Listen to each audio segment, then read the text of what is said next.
ইতিমধ্যে প্রায় 95% গার্মেন্টস শ্রমিকের বোনাস ভাতা করা হয়েছে, দেওয়া হয়েছে।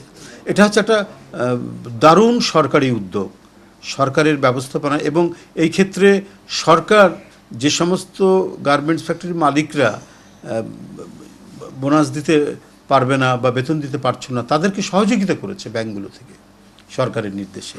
তো এটাই তো হচ্ছে একটা গণমুখী এবং জনকল্যাণমুখী একটি সরকারের যে বৈশিষ্ট্য হওয়া দরকার, সেই বৈশিষ্ট্যটাই আমরা এখানে ফুটে উঠতে দেখেছি।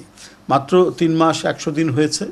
আমার মনে হয় যে এটি ক্রমাগতভাবে যে প্রতিশ্রুতিগুলি রয়েছে বিএনপির পক্ষ থেকে এবং দেশের প্রধানমন্ত্রী জনাব তারেক রহমান সাহেবের পক্ষ থেকে যে প্রতিশ্রুতিগুলি দেওয়া হয়েছে, সেই প্রতিশ্রুতিগুলি পুঙ্খানুপুঙ্খভাবে এটা বাস্তবায়ন হবে এই ব্যাপারে জনগণের বিশ্বাস, আমাদের সকলের বিশ্বাস। কারণ একটি কথা আছে, সকাল দেখলে যেমন সারাদিনটা বোঝা যায়, তো সুতরাং শুরু দেখলেই বোঝা যায় যে শেষটা কেমন হবে বা কার্যক্রমটা কেমন হবে।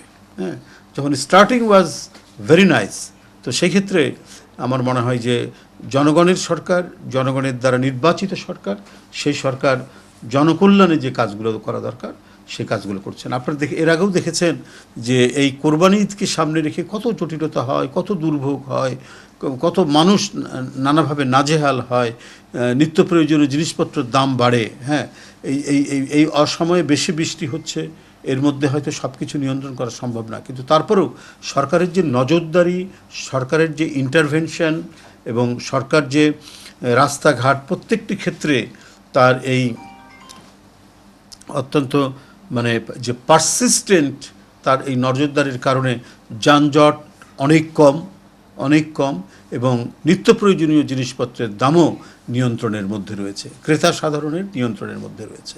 তো এই সব কিছু মিলিয়ে একটি সরকার কল্যাণমুখী সরকার, এবং এই সরকার জনগণের সাথে ওয়াদাবদ্ধ এবং প্রতিটি প্রতিশ্রুতি পালনে দৃঢ় অঙ্গীকারবদ্ধ। সকালে একটি মর্মান্তিক ঘটনা ঘটেছে আদিন হসপিটালে। সেখানে হচ্ছে 6 জন নবজাতক শিশু মারা গিয়েছে। কিসে?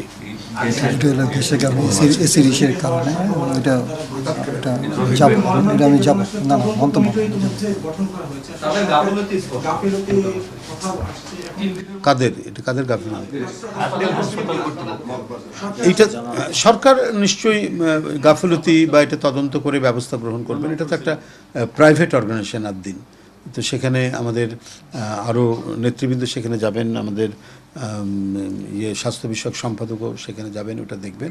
এটা তো সরকারের দায়িত্ব হচ্ছে এটা এখন দেখা কি ঘটনা হয়েছে, কিন্তু মূল রেসপন্সিবলটা হচ্ছে তো ওই প্রতিষ্ঠান, ওটা সরকারি প্রতিষ্ঠান নয়।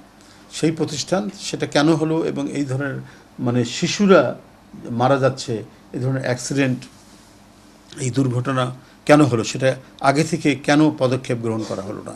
এই ক্ষেত্রে আইনি যদি কোনো বিষয় থাকে, সেই আইনি পদক্ষেপ নিঃসন্দেহে বর্তমান সরকার সেটা গ্রহণ করবে।